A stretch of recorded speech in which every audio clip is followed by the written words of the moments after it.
Boys and girls, your attention, please. Hello and welcome back inside the Part for Radio podcast number 925. It's Todd. No, Todd, not now. AKA Negative Camera. You know why I've asked you here. You must convince the villagers that I'm harmless. That's not asking much, is it? No. Stop yelling at Todd. It's not. Hey, for your kind consideration, we're going to cover what Formula One news there was this week. But before doing that, I have to introduce my guest, which of course means I got to go all the way to the right coast of our nation, nestled, well, near our nation's capital, where she does things with things and numbers. You know her, the lovely, the redoubtable Grace. How you doing? I think that's the best description of what I do. She does things and things with numbers. Just Good. numbers That's with I just things. Stop things. Yeah. It's just, kind of, that's, Nice. I have a, it's hard to describe what you do. Things and things with numbers. That works. Yeah, a was that? statistician. Where was that when I was dating? That would have been great. What do you do? Things and things with numbers? Things What do you with do? numbers. Yeah. Yeah. Yeah, I like that. It's a good job. I hope that's on your LinkedIn. Yeah. I don't have LinkedIn. Oh. I mean, that was just like, I don't know. I get it. What? Oh, Grace. I can't manage it. If I had LinkedIn, it would still be like my job, like from 2015 or something. Like it's just Right. one more thing I cannot maintain. Right. Life is hard enough, people. I know. It is hard, Yeah, especially if you're in Formula One. that's right. Hey, huge thank you to all of our Patreon supporters, including such fine folks like Dave, who was the first one to join us in the chat section for the live recording of this podcast. Dave is sitting with us in the co-pilot seat, chatting away. So great to have all of you here and supporting the channel. And if you support the channel, you can join us in the audience for the recording of these podcasts, and you can see talking heads, and you can interact with us, and you can tell me when I'm full of it or whatever you want to say. But so huge thank you to our Patreon supporters. So Grace, let's talk about some Formula One news this week. It's always good if it's more than just me telling you that you're full of it, right? Oh yeah, it is. Yeah, between you and Paul, I've pretty much got that covered. Oh, it's fine. You're not. So at first blush, I thought, it's not a lot of news happening this week. But then I got to going around and compiling some notes for the news this week, and there's quite a bit of news. Wrong. Yeah. Yeah. I mean, we're starting to get into testing, right? Like, doesn't testing starts like in a week or something, right? We have the launch and then they go to testing. So, yep. Dave says he's more like in a stationary bike seat. He's captive audience. There you go. Well, We've kidnapped Dave. I'll take it. Any of those hits. We're going to ransom him for Hershey Barn a pack of Reds. That's right. Keep pedaling. You're the only thing keeping this pod going. Yeah. If you don't pedal, the whole thing shuts down. Yeah. So, there was this guy a long time ago in a land far, far away. There was a young man by the name of Franz Tost. Yes. And he used to be the team manager. Yes. The oldest young man. Because I think Franz Tost, even when he was a young man, was an old man. Yes, right. Smartest one of the bunch, mind you. Yeah. He was the team boss of Toro Rosso / AlphaTauri. Right. And, somebody over at Red Bull or maybe Franz himself put himself out to pasture. Yeah. He had done his duty for Austria and team, and he was ready to sit back, kick his feet up, and enjoy retirement. But, that's not exactly what he did this past week. No. He's offered a slightly different opinion on the continuing narrative that we all read, that the teams are positively drained, overworked, exhausted.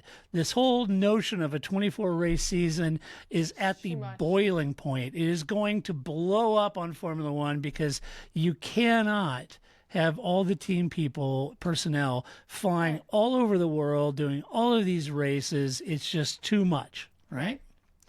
That's the narrative. That's certainly what we read from commentaries from teams, from journalists in the press. We've read a lot of that commentary that it's just really onerous, and the longer the seasons are, the team personnel are just dog-eared, right? But Franz, he thinks it's all BS. All right, let's hear it. You ready? I'm ready. Here's what Franz had to say. Quote, "People always say that the mechanics are overworked. That's a complete joke. They're not overworked at all. Beforehand, we had the race at the weekend, and we tested on Tuesday, Wednesday, and Thursday. In the beginning, we even had 2 cars, and it was always the same technicians and engineers. I never heard a complaint from them back then. Now there's a curfew in Formula One, which means it's over at 9 p.m. in the evening until 8 a.m. the next morning. Jesus, what more do they want? They're allowed to work in Formula One. That's a privilege. All this work-life balance, all this is totally pointless. You don't need something like that. It's something for people who are too lazy to work," end quote. Spicy, Grace. Yeah, I love the old guy simplicity of this statement, right? Yeah. They're just too lazy. First of all, I love this, it's a privilege line. This reminds me of whenever they talk about like college sports athletes, you get paid in education, right? Especially before sports name and likeness was a thing, right? It's a privilege that you get to play whatever sport at whatever school. You're getting paid with an education. Okay, let's pay the coaches an education and see what they think. You're not getting a paycheck, you're getting an education, coach. I'm pretty sure that's not how they want to be paid, right? So I think this idea of like, oh, kids these days, they're just lazy. It is a lazy explanation for what's going on in any situation. But here I think a lot of the problem, there's a lot more travel now, right? Yeah. So that wears on you, right? Whether you're working a 24-hour day or you have a curfew at 9, if you used to be based mostly in Europe and you had most of your races in Europe and you had a flyaway in the beginning and a flyaway at the end, but now all your races are flyaways, right? There's like 8 races before they're in Spain, right? So I think that definitely is aware. And it's just like, I just think this is always such a lame, simple, the kids. I don't think that's it, right? You bring them in, it's a pattern, right? The same thing happens in like the video game industry. You bring in young guys or young women, you burn them at both ends of the candle, and then they look at their life and they go, what have I done for the last 5 years? What am I getting paid? Nothing. Why am I doing this? Why am I doing this? Right, right. And then your argument is, oh, it's a privilege. Why? I could go work in aerospace and not have to work until 9 o'clock and be up again at 8 o'clock and not have to fly around the world and make more money. So what is this privilege of Formula One that you're talking about? It just creates brain drain when you just run people ragged. So I'm not sure why that's really like his answer, is that we should run people, burn them at both ends, and then go, oh, work-life balance. That's not what's going on here, right? Like, it's one of those things where if you were 28, it would be a righteous job. If you're 25, 28 years old, got out of college, you got a job, worked your way up in the team, you're working, whether it's a mechanic or an engineer, whatever it might be, or you could be working in marketing or hospitality, or whatever you might be doing at one of those teams. But it would be a pretty righteous job. You get to fly around the world, see the world. There's a lot of great things you would do. But I think you're right, Grace. It's you get to this point, though, where you're only going to do that for so long because it is a grind. Well, these days, gosh, did we forget how to fly airplanes? I mean, they're running off runways and, it's crazy. But there's one that flipped over. I don't know what happened there in Canada. That's horrible. yeah. So anyway, it's a grind, all travel. And at some point, some of them may want a family. They may have, or maybe they get married. They met somebody in the paddock. They get married. Met somebody along the way. They get married. Maybe they want to have kids. Maybe they want to be home with the family more. I remember when I owned my own company. I was going at it 1,000 miles an hour when I was trying to make that as successful as possible. And there's that big chunk of time I missed when my daughters were very, very young that I look back and it just kills me that I missed that so much, So yeah, people's season of life changes. I kind of I think I understand his point, but I think on the flip side of it, 24 races a year, they're all flyaways effectively, say versus Silverstone. It's a lot of travel, man. And in these days, for whatever reason, I don't know, we used to know how to fly around. We used to know how to move freight around. It's like we forgot how to do all that. And now it's a grind. So I hear you. I just don't think you can get, you can't get mired into the, I'll put it this way, right? Anger is only a surface emotion.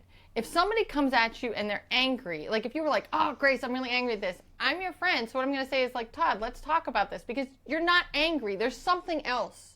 Yeah, right? yeah. It's just the outward symptom, but it's not the cause, right? So I want to talk to you about why are you so angry? What's really going on in your life that you're so angry at this moment? I think you figured it out, Grace.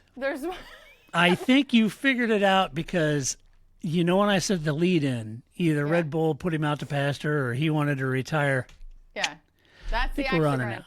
So I just think that if somebody is work-life balance, there's something under that you're just blowing off as whining. People don't want to whine. Yeah. That is not a state that people just, they're 22, they like to whine. That's what every old person says about every 22-year-old. And when we were 22, that's what the old people said to us too. No, there's a valid point being made here, which is, what is my life if I grind for 5 years or 3 years or 10 years? Right. What privilege do I get from F1? I'm Gen X. Formula One doesn't give a crap about me, right? My job is never going to be here and be like, oh, Grace, we support you so much. They don't. So why do I have to support them? Again, it goes back to, are we paying you an education coach? We're not. So why do I only get paid in education? And why am I considered a crybaby in work-life balance if I point that out to people? Right. I just want my fair end, even though I'm only in my 20s. I mean, would you think 24 races is a ton? Again, if you were on a team? Sitting on my couch and not doing a thing, except for this podcast every other week or so, is too much, right? I'm not doing anything. I don't fly. I don't go, I can't imagine. That is not a. I mean, I used to travel a lot more for work. It takes a toll on you. There's no way around that. And yeah, it does. And if you want to, even as a single person, I have family. I have things I want to do. I have life as well. I don't want to just do this thing all the time, right? So I think that you have to have perspective because your plate is only so big and everything you say yes to, you're implicitly saying no to something else. And at some point, you don't want to look back on that with regret. Yeah, I'm glad that the 20-year-olds figured this out now, as opposed to my generation. I feel like we're 40 and we're going, oh, wow, is that what I really wanted to do when I was 20? Yeah, right. Don't live that regret. Figure out in your 20s what you want and do that, and do have that. balance to your life. Yeah, you don't have to grind. Become a master statistician number person that does things with numbers or whatever, right? See, you just shortcut that. See, there was Grace in her 20s, doing her thing, but where she ended up. So just bypass. Don't be like Grace. Just go right to the numbers and things with numbers. That's right. So I'm just saying, I think this sounds like an old man with an axe to grind. I don't get. It's all right, friend. Sounds a little bitter. It does. Just a little bitter. Does that Franz Tost? Although it does. I love that. If you just gave me this quote. This totally sounds like Franz Tost. I could match this quote to the person without. Yeah, really it totally does. This is great. I think you're onto something. I think there's some bitterness because I think Helmut called him and said, "Goodbye, good luck, and good riddance." That's what I think happened there. So, hey, another talk about Red Bull. This was interesting. Do you remember that sprightly young chap, Gerhard Berger? Sprightly young chap. Why, yes, I do. Austrian, drove for Ferrari, drove for other teams. So Gerhard Berger was warning of internal feuds threatening Red Bull's success. Now, this was interesting. Gerhard expressed concerns that ongoing disputes between Red Bull's team principal, Christian Horner, and advisor Helmut Marko, who we for years called Helmut Marko Helmut, like the Burgermeister. Yeah. Now we just call him Helmo. Helmo. He's got a singular name brand, Helmo. he could jeopardize the team's success. The disagreements, particularly over driver lineup choices between Liam Lawson and Franco Colapinto, may undermine team cohesion. Additionally, he says, Jos Verstappen's public criticisms have added to the internal tensions. Do you think? What? Nobody's ever gone to Jos Verstappen and been like, peacemaker. Yeah. Oh, he's a uniter. He's a diplomat. He is. He's a statesman, that Jos. Yes, right. That's never. You know, Jos spent most of his career bringing people together. He spent no part of his career. I'll tell you what he's together. good at: cross-functional collaboration across an organization. That is Jos in a nutshell, is it not? Yeah. And to boot, he's an individual contributor. Absolutely. Yeah, so he's got that going. Apparently, the suggestion was that Helmut wanted Liam and Christian was interested in Franco. Okay. You chose right, Helmut. You chose right. Yes, Melton says he's a synergy promoter. Yes, he is. Yeah, exactly. He is totally a synergy promoter, Melton. I agree with that. It's not the first time. Look, it's not the first time that teams have had intra-team conflict, to be sure. And if there is friction, it would be more leadership friction than we've seen when drivers collide. So, you know, you've got the Senna Prost, the driver interactions between, we've had those driver issues before. This would be more team leadership friction. Maybe it's true. Maybe this story is true. Maybe Gerhard knows something we don't. But I'd say that they ended up with Liam, and that's the right choice in my opinion. So either this isn't an issue internally or Christian compromised and went with Helmo's recommendation. So if there are signs of compromise and collaboration, I'd argue that is there really truly smoke and fire there, right? They would have had that internal debate. Christian would have made his case. Helmut would have made his case. They went with helmets, right? So Helmo wins. That's compromise in a negotiation. As for Jos, we've said this 1,000 times. He's only hurting his son in the long run. Creating tumult within a team by, sniping from the backbench is really not a good move on his part at all. Right. I hate to say that this reminds me of Lewis and Anthony, yeah. His dad. Mm-hmm. Yeah. But it kind of does in a way. Maybe Max, like Lewis, needs to have a Lewis moment and kind of remove himself from that white noise. If you're newer to F1, so I'll make this quick for veterans, but when Lewis got into the series, he and his dad were like this, and his dad was instrumental in his career, and Lewis would never, I don't think, would ever say anything to the contrary. But he was his manager, and they got into McLaren, and it created there was some real friction, some things that he was having Lewis do that wasn't really paying dividends, or may have put Lewis in an awkward position. And then Anthony, crashed a borrowed rare Porsche into a kid's playground, and things were getting kind of crazy, Yeah.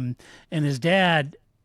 I think Lewis, being a young man at the time, was trying to handle it the best he could. His dad, with all deference to Anthony, I think he was trying to handle it the best he could, but there was just a lot of weight on everybody's shoulder. Lewis skyrocketed in fame and fortune, and that is a challenge in and of itself. And I'm just kind of feeling like Max needs to have that same sort of Anthony conversation with Jos. You need to stop. This isn't helping anyone at this point. I know you feel like you're trying to help me, your son, but it's not. That would be my recommendation, but what do I know? No, so I want to handle this in kind of two compartments, okay. Right? The first one is compartment one.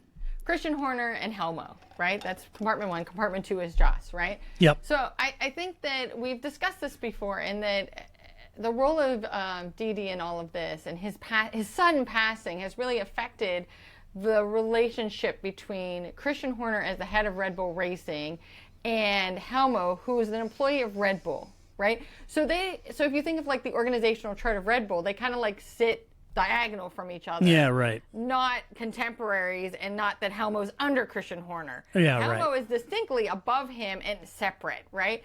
And so what he says is kind of has a higher, weight to it than what Christian Horner says. And I can't imagine that Christian Horner's okay with this. And somehow, Didi was able to manage this and was able to, right.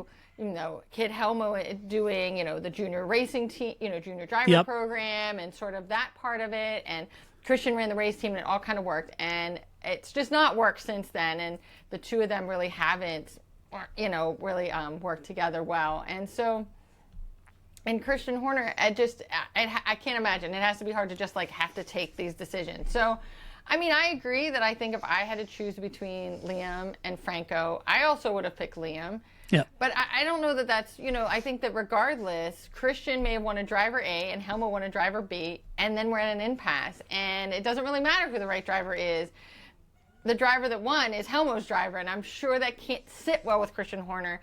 And there just doesn't seem to be that intermediate area anymore that's able to, like, smooth it over. Yeah, I think you bring up a really good point in mentioning Didi, because from the outside looking in, I don't want to put words in your mouth, but I'm almost positive this will resonate with you. There's no doubt in my mind. We're on the outside looking in. Right. And I can tell you a distinct difference of that racing team without Didi. Yeah. There just is, and you have to wonder what all of this happened, losing Adrian and Jonathan Wheatley and all of this, and with Yoss and would all of this have happened, right? Mm-hmm. There is and Christian Horner might look at me and say, well, yeah, no kidding. He was passionate about motorsport. He kept everything in check. It was his show. No kidding, it's different without him. And Christian would be right. But I think it's evident in a situation like this. And I'm not trying to put a lot of credence for or against Gerhard's assertions here. Yeah. But I think you're right, Didi. What was your number two? Well, I also think the other thing that kind of lends to the Helmo story is that, so remember, he had added that clause into Max's contract about like that they were like that if Helmo was there, Max was there, and if you got rid of Helmo, you had to get rid of Max. He put that in Max's contract. That wasn't something Christian Horner had knowledge of, right? Right. And because he sits higher and diagonal to Christian Horner on the org chart, he can do that. Like, I just can't imagine if I was Christian Horner. You'd be a little mad, wouldn't you? I don't want to ever imagine that I'm Christian Horner. But if I was in that position, right, we would be pretty mad. And that now that they've extended Helmo's contract, it suddenly is no longer in Max's contract, right? Like, it's fine. I'm here for a while. We don't need that in Max's contract, right? That he's able to like dig himself in that way. It was not great. And so I guess if Helmo was just happy with the privilege of working in Formula One, this wouldn't be such a problem, and he could just be at Red Bull F1 Racing and it would be fine.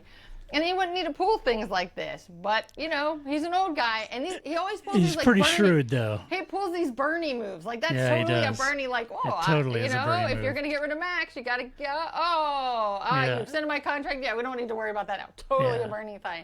So, like, old true guy logic here. So, and then I think for Joss, he, in his opinion, is doing what he thinks is best for his son. Now, whether or not that's my opinion, that's different, right? And I think that he just is trying to work every angle that could ever be used as an exit clause. Because eventually, if something happens and Max walks, Joss, as like Max's surrogate, would be able to say, well, I told Christian this was a problem and he just didn't listen. Here's where I told Autosport, or here's where I told the race, or whoever, right, that this was a problem. Yeah, well, if I just say everything's a problem, even a blind squirrel gets a nut occasionally, right? Like if I put out enough reasons why Max is upset, one of those is bound to be a reason. Yeah, one will stick. We can exit this clown car. So, right. I do. So I can see that sort of role of, the Anthony and Lewis comparison. But I also think that a big part of the Anthony Lewis was Ron Dennis. Christian Horner is not Ron Dennis. This is a very different kind of dynamic in that sense. But I think that we know Joss, and that's the other thing too. Like, we didn't know Anthony Hamilton. If Lewis Hamilton hadn't been in the sport, we wouldn't know who Anthony Hamilton is. Yeah, true. We all know Joss Verstappen. And so any reporter is going to be like, hey, Mr. Verstappen, I'd like to get a comment. Because of course they are, because who doesn't want a comment from Jos Verstappen? It's going to be spicy. It's always going to be spicy, yeah. So, but I think he's just trying to throw everything out there, just, No, I think I think he's absolutely, in his mind, he absolutely is convinced he's helping his son. Yeah. For sure. And to your point, by constantly pulling at the thread of Red Bull and raising improprieties or things that are wrong at Red Bull, constantly keeps the conversation around what Red Bull may not be delivering per his son's contract, possibly. That's correct. Yeah, and so you always keep that fire burning of doubt, but I think in the long run it's just creating more chaos than it really needs to be at the team. I would be shocked if it hasn't changed Christian and Max's relationship, because you could hear that on the radio after all this kind of went down. Last year, before, Christian would come on the radio at the end of the race, have a lot of praise for Max. He still does. Yeah. Max would have a lot of genuine response to Christian, and now it's a different conversation they have, and you can tell that that's changed. So my 2 cents, but we'll see if Gerhardt's right. All these teams. Would it be a shock to see Red Bull not win the championship this year? No. Wouldn't be a shock to me. All teams ebb and flow. They all wax and wane. I mean, look, Toto Wolff on top of the world for 6, 7, 8 seasons. That team was a juggernaut, a dynasty, and it fell hard, and that happens. I'm just glad my team is on the wane as they're on the wax once. No, other way around. You're waxing, they're waning, yes. Who knows? It's the moon. Who knows? It's the moon. Yes. It's full, it's not, it's new, whatever. It's a mystery, the moon. Anyway, I'm just glad that it's finally McLaren that's on the way up while the other team's on the way down. Yes, and I'm kind of glad that Ferrari's on its way down. Right? I'm here for that. Yeah, so, why not? Starting this year or into the next year, with the new regs and all that, why not a good old-fashioned McLaren-Ferrari battle? I'm up for it. Just like the old days, Grace. Until somebody ends up at Kinko's, it's fine. With the Ferrari manual. It'll be fine. Right. It's fine. It was 2 pages, people. Calm down. Right. It was 20,000 pages.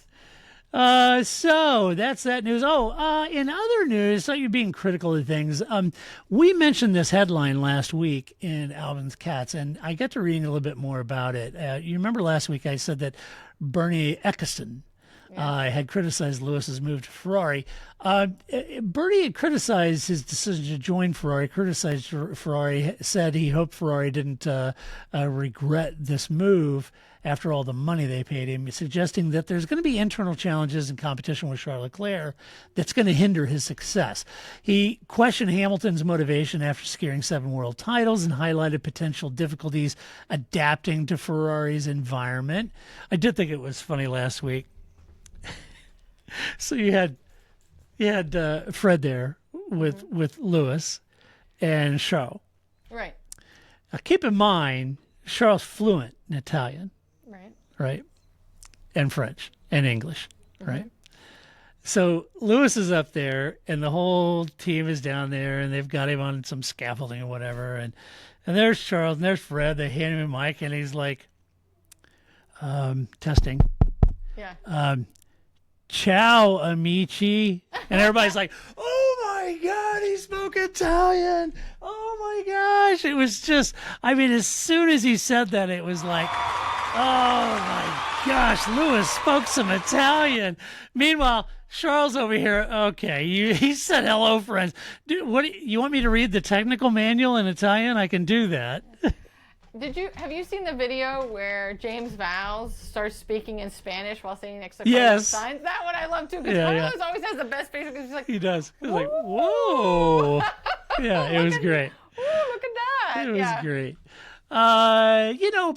He said, look, Ferrari's had its share of internal politics and management challenges, to be sure. And I'm interested in I'm most interested in the friction of like the Vettel-Leclerc era and if that might be repeated in 2025. Could be. You know, Fernando Alonso and Sebastian Vettel experienced difficulties during their tenures at Ferrari, which could suggest that Hamilton may encounter some similar obstacles, right? For me, it comes down to if you believe Lewis is a quicker driver in the same machinery as Charles. And while on the surface, you'd hate to bet against a 7-time champ, but I also think you have to consider his performance against George at Mercedes.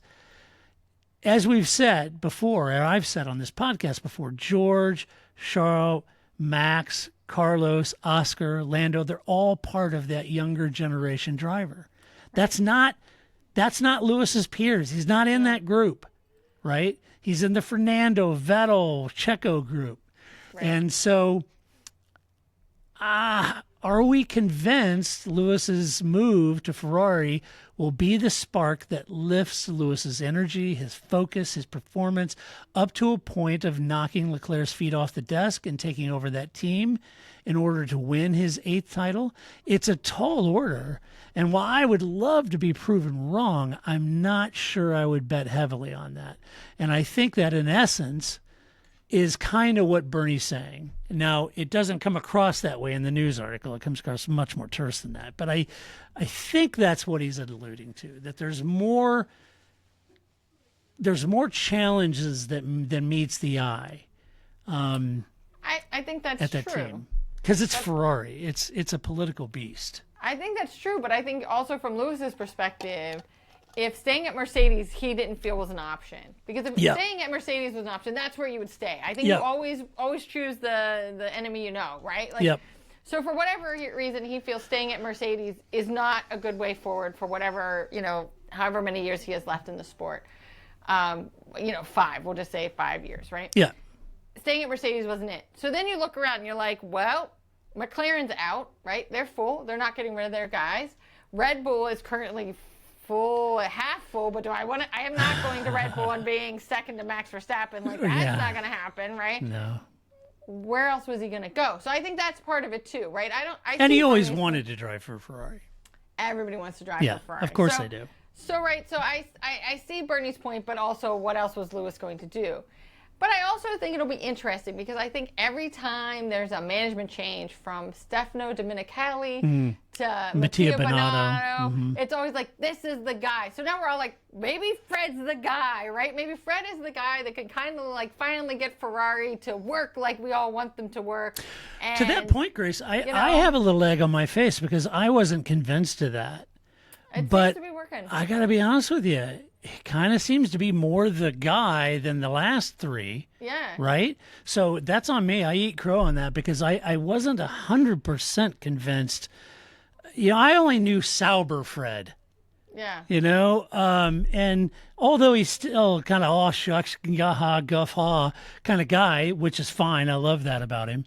I think he is more the guy than the other 3. So sorry to interrupt, but I agree. No, I think absolutely that's the point, is that I think that to me is what I really want to see above and beyond whether or not Lewis gets his 8th championship, is that maybe this is it. Maybe Fred really is the guy we wanted, right, at Ferrari. And even though we've said it every time there's been a management change, and I thought Binotto would have done, I really thought Binotto was going to be a bigger, he's from the inside. He worked with Michael Schumacher. He'd been at the team all that time. Like, he knows where the bodies are buried. He knows what he could fix and change, and that just didn't work, right? So, and he was, he's a totally different kind of a management perspective to the team, and that didn't work. So maybe Fred, we'll see. But I think, either way, at this moment, Ferrari, this is genius, right? They're milking this marketing cow for all they can. Oh, they should. Yeah, they spent a fortune. They should. And even if Lewis doesn't get his 8th championship, it's still going to be great for Ferrari, and I think that. We'll just have to see if Fred can do it. He seems so far that he's been able to get this team going. Yeah, and I'm not kicking Lewis at all. I mean, I hope it is sort of, it's what he always wanted to drive for a Ferrari before he retired. It'd be great to see him get there completely re-energized, all new challenge. Put the bit between and do the Lewis thing that we've seen him do so many times before, and lead Ferrari to a championship would be awesome. But I don't know that it'll be that easy. We'll see. No, And he's watched this, you know what I mean? Like, you talked about, Vettel, you talked about Fernando Alonso, like Carlos Sainz, like all of these people that haven't been successful at Ferrari. He's seen that too, right? Like, he's going into this with his eyes open. It's not like he's some young ingenue that's just going into Ferrari and doesn't know. He knows what he's getting himself into. Yeah, he does. He knows what he's walking. He's seen how Charles struggled, too. And I'm sure he's watched a lot of video on Charles. So, yeah. Let's see. What else is the news? Oh, this is, we talked about the FIA prize-giving gala. Yes. And that was in Rwanda. And then while they're there, the what do they call the head of? Is it the president of President? They have a prime minister. Prime minister of Rwanda. I think they have a sorry, I don't know my African political. I barely know my own. Right. So the president of Rwanda at the time during the FIA said, "Hey, by the way, glad you're all here because I have an announcement. I just want to let you know that we've thrown our hat in the ring to host a Formula One event and bring Formula One back to the continent of Africa." Right. Everybody's excited. Except the DR Congo. Yes. The Democratic Republic of Congo urges F1 to halt Rwanda Grand Prix plans. Here's what's going on, folks. The Democratic Republic of Congo foreign minister... I am not going to attempt the second part of the name because I'm an American and I will butcher it 6 ways to Sunday unless you know how to pronounce it. Therese Wagner is the last name. It's Kaykwamba? All right, I'm just going to do it phonetically. Therese, if I got that wrong, I apologize because I have no idea how to accurately pronounce that. She can't say Todd. It's okay. She'd struggle with my last name. No, she would know how to say it. Anyway, go ahead. Anyway, she called on Formula One to cease discussions about hosting a Grand Prix in Rwanda, citing Rwanda's alleged support for M23 rebels in eastern Congo. Wagner emphasized that associating with Rwanda could damage F1's reputation.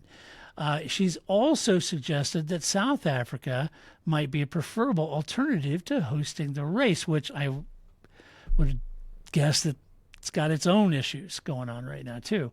F1's expansion into new territories often, and this is me talking, often involves a lot of geopolitical considerations. And Grace and I have talked about this quite a bit in the past. The sport previously faced that kind of criticism when hosting events in countries with contentious human rights records, such as Bahrain, or there was a kind of an uproar over Saudi Arabia, those kind of things. The situation with Rwanda presents a similar ethical dilemma for the organization. Despite the concern over Bahrain or even Saudi Arabia, the race was approved in those two locations. I'm not making any ideological or moral statement here, but there are so many moving targets with these situations, from human rights to ideologies to sports washing to economics, etc. I recall seeing commentary about the second race in the U.S. and how the U.S. should not host a race due to human rights violations, etc. So one person's human rights issues is another person's revolution. It's very difficult dilemma for Formula One to navigate. So what's the answer? Should F1 or the FIA have like a charter or an outline of quote, must be true parameters for any nation desiring an F1 race? If so, what should those elements be? You start to see the complexity of the issue, and I think that's always been the challenge in any of these nations, be it China, Malaysia, India, Turkey, Saudi, Bahrain, Qatar, Abu Dhabi, Rwanda, no matter where they want to move, Grace. So I think one has to think implicitly about the message that's being sent to the rest of the world by making this decision. So what does it mean to the rest of the world if Formula One has a race from Rwanda? What does a sport based primarily in England holding a race in Rwanda, what does that tell people, right? And that they have to live with that. Formula One is going to have to carry that with them, just as the same way that being in Saudi Arabia or Azerbaijan, what does that mean for you as a sport, right? So I think that, it also reflects on us as consumers. At what point am I going to say, you know what, I'm not okay with this. That's a line. And does that mean I don't watch a race somewhere? Do I just not watch Baku? Do I not watch, Saudi Arabia? Or do I not watch Russia when it was on the calendar? Oh, Russia was a terrible race. You just shouldn't have watched it. But maybe you shouldn't have watched it because of Russia. There's all these sort of things that we also as consumers have a place to stand in there. Now, I just like you, I am not comfortable armchair quarterbacking deadly atrocities in Rwanda or the DRC, right? Like, I know what I know, and it's not enough, right?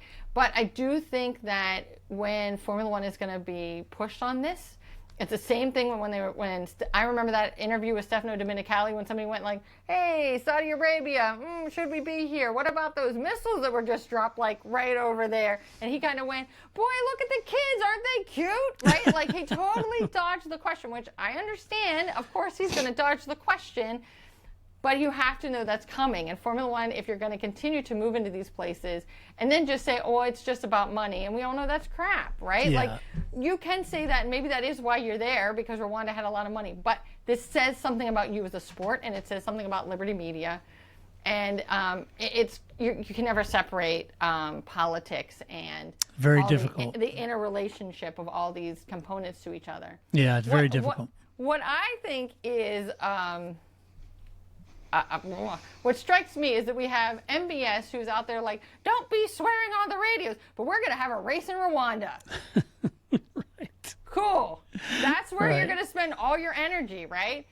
And so, right, I get it, and we all have a platform, right? Formula One has a platform. Each of these drivers has a platform.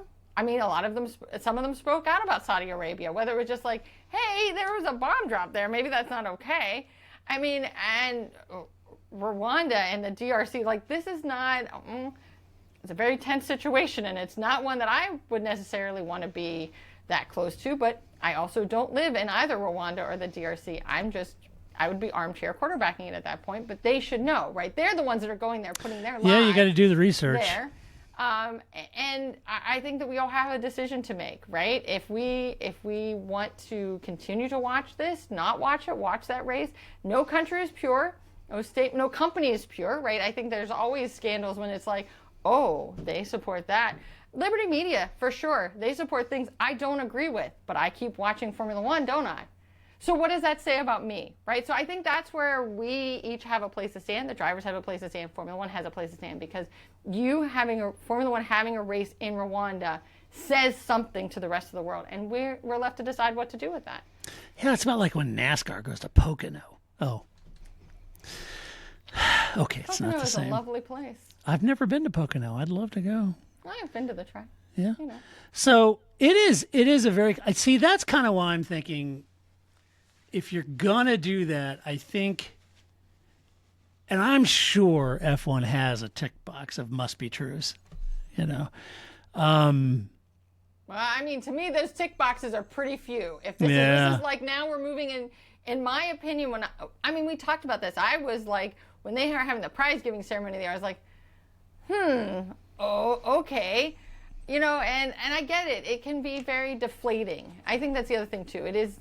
I don't want people to ever get mired down in the like, well, no country is good, so then we just shouldn't have Formula One at all, right? I want us to approach it with our eyes open, have conversations. What does it mean to be in Bahrain? What does it mean to be right in Rwanda? What is Miami? That? Oh, I don't know. Yeah. Well, when you think about it, though, those are difficult. Let me put it this way: if Stefano is right and Formula One's right, that people are literally crawling over each other to host a Formula One race, then if that's true, okay, surely you've got some other options that don't have some of these significant issues. Right? Germany has like 3 tracks we've been to. They've got tracks already. France has got tracks already. Right. How about a race in Finland? Why not Sweden? Why not Austrian Grand? Well, there is one. There's other places you could go. Yeah. Back to South America. Mm-hmm. Where was it? What were they looking? Argentina? Was that where they were looking? Yeah. So there's other places you could go around the world. that maybe bring less baggage. I don't know. I'm just saying. All right. I just think, yeah, right. And this whole when was the last race in in Africa? Was not yesterday. It was quite some time ago. Long time ago. Yeah. Now you're like, well, it's very important that we're in Africa. Now you're really, it's been over 20 years, right? Yeah, like, right. Now this is your biggest concern. Why is it so important? Really? Yeah. Hmm. Hey, speaking of Bahrain, Grace. Yeah. Gulf Air renewed their title partnership for Bahrain Grand Prix until 2027. Formula One announced that Gulf Air, the national carrier of Bahrain, has renewed its title sponsorship through 2027. The extension solidifies a long-standing relationship between F1 and the Bahrain airline. The Bahrain Grand Prix has been a staple, mind you, Grace, a staple of the F1 calendar since 2004. Gulf Air's continued sponsorship underscores the event's significance in the Middle Eastern leg of the championship and highlights the region's growing influence in motorsport. You think? That just made me feel old. Yeah. I remember when And I'm looking Bahrain at your team, Grace. I remember when Bahrain. Listen, leave Bonnie Raitt out of this, okay? Isn't that the sovereign wealth fund that props up your team? That's correct. Okay. Again, see my previous, rant, right? Like there's no way you can look. So we all have to live with that and figure out where you stand as a human on these things. But but no, I was thinking more like I remember having this conversation about Bahrain in 2004. Yes. Goodness. Yes, we did have that conversation in 2004. It's been a while. It has been a while. We've been doing this a while, haven't we? We're going on 18 years. I keep saying that all the time, and I think it's not because I'm bragging about it. I think I'm more stunned that we've been doing this for 18 years. Sure. Yeah, I'm stunned. I'm not saying it out of arrogance. I'm saying it out of shock. Really? Yeah, I think that anytime it's like when you go to graduation and you're like, hear the year kids were born or something like that, and you're like, whoa, my gosh, yeah, right? I know. That I'm in a restaurant or in the grocery store and they're playing songs from the 90s, and that would be like I being in a grocery store with my parents and hearing Led Zeppelin or something, right? Like, what? Oh, it's like I am not ready to hear Neil Finn and Crowded House and elevator music. Right. I'm sorry, I'm just not. I'm not there yet. I'm not ready for that. Yeah, not there yet. I think that's where that is. Yeah. I know. Hey, Williams. Yes, they unveiled the 2025 car after major changes over at the team. They unveiled their 2025 Formula One car, marking significant changes for the team with a new sponsor and a refreshed design of the car. The team aims to improve upon their previous performances. Let's be fair. Williams last year, they did look better in the second half of 2024. They really did. So maybe that's a good baseline to evolve that chassis for 2025 in. And I looked at the car, and it seems kind of, I'm not an engineer or an aero guy, but it kind of seems that's what they've done. But the 2025 car's unveiling, coupled with the strategic changes, indicates a real determined effort to return to competitiveness on James's part. Kind of reminiscent of the dominant periods of the 1990s is where they want to get. And I think James is chipping away at now the more larger, more restrictive elements of a podium finish car, namely like aero, chassis production. While the days of the 20,000 cell Excel spreadsheet may be over, the task at hand is no less large. And he's said that always from the beginning. It's going to take time. As such, I think Carlos is going to have to be really patient in 2025. I mean, I was just watching an interview from another podcast. They were talking about how Carlos has been at 50% of the teams. Like, yeah, sure has, right? Like, so why not? What's one more Girl Scout badge for Carlos Sainz? Right. So, but I think again, it's the best fit for him, even if they're not going to win. Right? I think that to be a part of Williams is going to be better than many of his other options. Yeah. Yeah, I think so. I think James, Paul nailed it the first year when they were doing so much better when James is there that first year. And Paul said, well, pump the brakes. Now he's just fixing the low-hanging fruit. Yeah. But next year it gets really hard. And he was right. The second year was really tough. And now this year, I think he's probably firmly dug in to the trenches there now and making some real headway. But the things he has to solve now are huge rocks. Yes. That's right. And so you have to give him time. Hey, just as a reminder for all of you out there, tomorrow is the O2 F175 car launch. So don't forget that. The official launch at the O2 in London is tomorrow, Tuesday. What is that date? Tuesday the 18th? Yes. And if memory serves correctly, that's when it is. Also, for those wondering, you can watch for free on F1's social media channels and their YouTube channel. Yeah. Which really ticked off the people who paid to go see it. Did they think it wasn't going to be televised? Well, why would they think that they were paying for an exclusive event that wouldn't be televised? I don't know. That seems dumb. I don't know why I would ever think that. I don't know. I would have thought that it would always be televised. That's the point of it, is so the world can see all of the liveries. It's a livery launch. Right. It's not a launch if we don't get to see it. Right.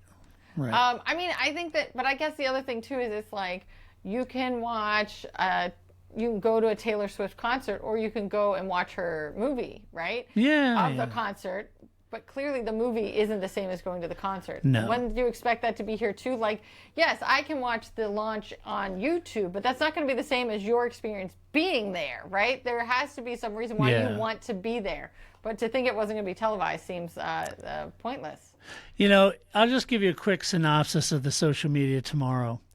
The event sucked. The event was awesome. That livery on the such and such car looked like crap. No, that livery was awesome. The host was terrible. The host was great. The third band was horrible. No, the third band was like the best I've seen them play. It's just, that's what it'll be all day tomorrow. But I will say that when we checked earlier to make sure, I knew where that we had subscribed to the F1 YouTube channel, there were 45 people already waiting at 5 o'clock at night or whatever. What are you waiting I saw the for? show. It said starts in 24 hours, and all these people are 45 waiting. people are waiting. Yeah, it's like it's like the old days when you thought, oh my gosh, Pink Floyd's coming to town, and you'd camp out at the ticket place where you got your tickets, and you were in line all the way around the building, and you're out there, at 4 in the afternoon the previous day with a tent and waiting for Floyd tickets or something. I throw Floyd out. I don't pick a band, U2. I don't care. I don't know, right? But wrapped around your local Kroger's or whatever. Yeah, you're exactly. waiting to get your tickets. Yeah. And you're like, oh my gosh, and then one of you, because since you're there for hours, one of you counts and we're 98th in line. Or I remember standing in line forever, and we were 18th in line. And we were so excited because we thought 18, we're going to be second row at worst, right? Yeah, right. And so we got in there. No, it's row 20. What? Where's all the seats? No. Yeah, okay, we don't get those seats. Frustrating. Back in the old days. Frustrating. Back in the old days. Kids Hey. don't know. Now you just have to sit at a computer and keep hitting enter. Enter. Let's see. Oh, we were talking about our friend Valtteri Bottas and he is now set to mentor. Did you get that word? Mentor rookie Kimi Antonelli in 2025. Now Mercedes. Go ahead. If you pay me enough, I'll mentor him. You can call it whatever you want. Valtteri would do just about anything they asked him to do right now. Yeah, right? Mercedes announced that Valtteri will take on mentorship role of the rookie driver Kimi Antonelli. Team principal Toto Wolff emphasized Bottas' experience as invaluable in guiding the young Kimi through the inaugural season. So I guess what? George said no? Of course he did. George said, no, I'm not playing wet nurse to that kid. Job. It's not my job. I'm trying to go out and win a championship. And by God, I'm not letting Max Verstappen push me around anymore. My job is to lock him in the bathroom, not to mentor him on the track. Yeah. Evil, wicked Max. Somebody's got to put Max in his place. It's going to be George. So mentorship pairings. Have we had that before? Sure we have. We remember the whole Michael Schumacher and Felipe Massa one? Yeah. Yeah, everybody's like, oh, that was so great. Remember when Michael took Felipe under his wing? And Yeah, but you and I knew what was going on. They were shoving Michael out of the door. Yeah. And so he made it sound like he was jumping on the grenade. He was going to make room for this new phenom from Brazil, Felipe Massa, and he took him under his wing. Michael was trying to save some face for being set out to pasture for Ferrari. Yeah. So was it mentorship? I don't know. Fernando and Lewis and McLaren. Oh, yeah, no, that didn't work real well. I'll tell you what. I love that idea. Fernando Alonso, the mentor of anybody. The mentor. Yeah, of anyone, even Lance, right? I love that idea. Yeah. I'll tell you one that did actually work, though, was Jackie Stewart and Franz Tost. That actually did work real well. Anybody that drove with Jackie, he was such a coach. Have historically accelerated rookie development, but in some ways those days are in the past, and they were typically two current drivers. So like I just mentioned, Stewart and Severe, they drove for Tyrrell. Even Michael and Felipe are both current drivers driving for Ferrari and all that kind of stuff. So, but in this case, we've got a reserve driver who is mentoring, which I'm sure it's happened before, of course. I'm sure there's been some veteran reserve drivers who'd helped rookies. Bottas's steady demeanor and extensive experience make him well-suited to mentor Antonelli, and Kimi, in my impression, would do well to take as much as he can on board. Yeah, and if nothing else, he can be there when Kimi's like, these guys are jerk faces. You're right, they are jerk faces. They are jerk faces. They fired me. Yeah. Yes. Right. They could do that. Brought in George. It's not that Valtteri has an axe to grind with George. And hey, worst case scenario, if the racing thing doesn't work out for Kimi, Valtteri can show him how to do his own butt calendar. They could do one together. They could do a butt calendar together. That'd be great. Two butts are better than one. You get more funds that way. Yeah, you get more charity dollars. Yeah. Hey, I did see I saw a passing headline. I didn't read the article, but the headline just caught my attention real quick. I saw a headline that said Ferrari is focused on their new SF25 car for this year, and they plan to develop it immediately within their first 4 races. And it did make me sort of just consider that philosophy. In days past, the car you had in the first flyaway races is the car you had, right? And most of the major upgrades didn't occur until they came back to Europe, usually Barcelona. And there would be a raft of upgrades. But man, things have changed so much now. Those major upgrades are still the case when it gets back to Europe, but now they are developing and upgrading cars even on those initial first 4 races and flyaways. They're flying parts down. I mean, every point counts. And the teams these days, they don't leave it until the series is close to home to bring developments. They're doing it constantly. So it'll be interesting to see cost cap and how much development happens in the first part of the season. Will be curious for me. Yeah. In my mind, what do I know? All right. You ready for some Albans cats? You know lots of things, Todd. Controversy.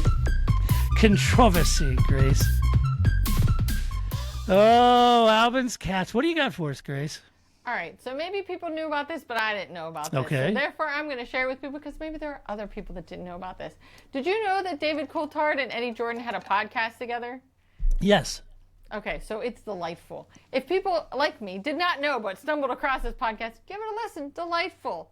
So, it is. It's a lot of fun. Formula for Success, right? Yeah. So David Coulthard and EJ, and they're just talking about Lewis Hamilton, right, and his move to Ferrari, right? A hot topic here, and so they're talking about that, and of course EJ has recently. So sad. Right, he's in cancer treatment, so he talked about that, and that he was not on the podcast for a while, but he's back, and even though he's still finishing out his chemo treatment, he's feeling good, and so he's really, he's kind of talking about that, and. But EJ always has these great stories, right? That's what I always think of, and I was like, well, we got to watch this because there's going to be some good stuff in here. He could be reading the phone book, and I'd want to listen to EJ telling me about it because it's going to be great, right? So he's talking about how he's in South Africa because he just had chemo and he's, relaxing in South Africa. And, he's just hanging out with his boy, Adrian Newey, because his wife Amanda's from South Africa, and they have a house there, and we're just like hanging out, like just casually drops that in there. And then he's like, oh yeah, and then while I was having dinner in Cape Town with Adrian and Amanda, I was casually also having dinner with Mike Rutherford of Genesis, and I'm going to be playing drums this evening. Oh, that's right, with Nick Collins and Mike Rutherford. Oh, sure, AJ. So he's like, I'm back. And I'm like, yeah, you're back with, but I love that he just like drops it. And I'm just like, oh, okay, is Tony coming too? You have almost the whole band there, right? Like, we'll just bring all of Genesis back together. And then David Coulthard goes like, oh, like, funny you should mention Mike Rutherford. Did you know that Phil Collins and I are Jackie Stewart's grandsons, were co-godparents of Marcus Stewart? What? What is this world that's just happened? And then he's like, because Phil Collins, it comes up because Phil Collins just bought Jackie Stewart's house that he raised his kids in. And so he's like, oh, so Phil Collins just bought Jackie Stewart's house. And, oh, did you know, by the way, that I'm the godparent with Phil Collins to Marcus? I'm like, what is this crazy world that you people live in, that you're just like, you're dropping like, again, everybody but Tony, you're dropping like all of Genesis here in this just like casual conversation you're having. Like, oh. Who's buddies with Steve Hackett? Yeah. That's crazy. It's just really funny when he just, I was just eating dinner with Mike Rutherford and Angie. Like, what? Oh, man. But anyway, so it was delightful, and it was just the way they kind of like tell the story as if like you or I would be like, oh yeah, I saw Paul today on the street. Oh yeah, Paul, he's a lovely guy. That was nice. We got some coffee. Like, oh, okay, cool. That's hilarious. Yeah. I didn't see that episode. It's recent. It's like this week or so. So, but anyway, they're having Art Marsh Nap now, and I'm like, well, I'm here for that, because I do love. How could you have a better group of people than David Coulthard, Eddie Jordan, and Omar Snapnower? Like, I'll be listening to this, so. I'm going to have to, I was just looking here to see if I can find it. I'm going to have to find that one. It was on YouTube. I assume that they, like us, like there's an audio version and a YouTube channel, a visual version, but I'm just saying it was pretty great. And right. And I'm glad that EJ is back. He was, he's looking better, in good spirits, playing drums again, like all these things. That's great. That was great. And because EJ's a national treasure. So. Hey, speaking of drums, and I know you play drums, do you ever watch the Drumeo series? All the time. I love it. Oh yeah. So they just I love Kenny Aronoff. Yeah. And he's like the human metronome, right? Yes. And he's such a great guy. And I don't know how many bajillion records and songs he's played on. I mean, the guy's, the guy's CV is like a book. And he's such a cool guy and everything. And so they had him on recently. I just watched that one, and they had a Yes Alpha 90125 song that he had to do. And it's such a cool thing because he had his own spin on it, of course, but they had a lot of similarities in how he read the music. And what was even more amazing to watch him chart it all out, like an absolute pro that he is, and he charted it all out. And he played it, and then when they told him, it was like, oh, well, Alan White, the late Alan White, and I were real good friends, and of course, and I just thought it was such a great episode of a real singular professional paying homage to a wonderful drummer. So that was such a cool episode. But I keep meaning to ask you, because I know you love drums, and if you'd ever watch those, they're great. Free plug for Drumeo. If you guys are like even remotely into drums, even adjacent, check it out. I could watch any of their videos, because there was one they had with Stuart Copeland recently. Yeah. Stuart, that was great. Because the whole time it's just like, again, the storytelling of he's just like, and then Stingo would say this thing, and I'm like, oh, Stingo. Whatever, Stingo, right? Yeah. Like, it was great. Like, it was great. And then Andy would play some licks, and then I'd come in and do this thing. It was just like the sort of like how they have the people, and that drummers are often. I think it's kind of like the beauty of a race car driver, or any sort of, like, it's not just doing one great lap. It's that you have to do 50 great laps, right? Yeah. And not get bored, and always keep engaging, and always hitting the apex. And a drummer has to do that same sort of thing. So it's just amazing to watch them just like be able to do this. And, and Brandon just throwing out songs, and Stuart's like, oh yeah, I could play that. And it but it's just like, of course, because this is what he's been doing. It's his job, Yeah. and he's a professional. But I'm just like, holy cow, man. He's just like, oh, sure. I really enjoy him, and I'm not a drummer. I'm a guitar player, so Yeah. I couldn't play drums to save my life. So, but I really enjoy him. And the last Man. one was Mike Portnoy, but he reversed it, he flipped it. So Brandon had to go out and play a new song that no one had ever heard Yeah. from their brand new album on Dream Theater. Mike Portnoy had him do it. Brandon's fingers were bleeding Oh, my from gosh. playing. And I was watching, I was thinking, poor Brandon. And, if you think about that, Mike Portnoy has played that song, but like 2.5 hours of other songs, right? Yeah, and it's right. amazing how those guys do that. And how many songs they do is crazy. But anyway, I kept meaning to ask you that, and I Yes. forgot. Anyway, you ready Big for fan. some No Shit headlines? Always. Let's do I'm some. ready. First up, F1 rich kid Lance Stroll's net worth, famous ex-girlfriend, dad's billionaire fortune. Wait, whose fortune are we talking about? Lance Stroll, his girlfriend, his ex-girlfriend, or Dad's. his ex-girlfriend's father? Right. Could be I'm- his ex-girlfriend's dad's billionaire fortune. I don't know. There were too many people and not enough commas involved in that Here's- headline. I don't mean to be salty, but my take on that headline as clickbait, I bet it didn't get as many clicks as they thought it would. Nobody cares about Lance Stroll. I don't think anybody would click on a Lance Stroll story about his net worth, his ex-girlfriends. I don't. I don't know. I know that's crass, and I shouldn't say that. But I would click on Fernando Alonso as mentoring Lance Stroll before. I would too. I would click on that. Yeah. I would click on Fernando Alonso and Lance's dad's billionaire fund. Yeah, that's right. Lance Stroll. Fernando Alonso says only good things about Lance Stroll. Yeah, we've all heard those. That's great. Right. And the last one, Sergio Perez is in talks over a shock F1 return just 2 months after leaving Red Bull after disastrous 2024 season. Is he also going to mentor Kimi Antonelli? No, but I don't know where these rumors are coming from. I don't know. Whether maybe there's smoke, there's fire. I don't know. But the big talk is that Sergio Perez and Daniel Ricciardo could end up driving for the new Cadillac team. Man. And the question I got there is, given both their performances before they ran out of Formula One, is which one of them is coaching the other or mentoring the other one? Just let Danny Ricciardo get on with his life. Let Dan be Dan. It's over. Dan should be in WEC. He should be. I mean, I think Dan would love NASCAR, but he would. I mean, I think that would be great. I think D-Rec would be great for NASCAR. I mean, he's number 3 because of Dale Earnhardt. Like, I mean, how could you not? Like, I know. That's just like that's a story written there. So they should have put him in Daytona instead of Elio Castroneves, right? Exactly.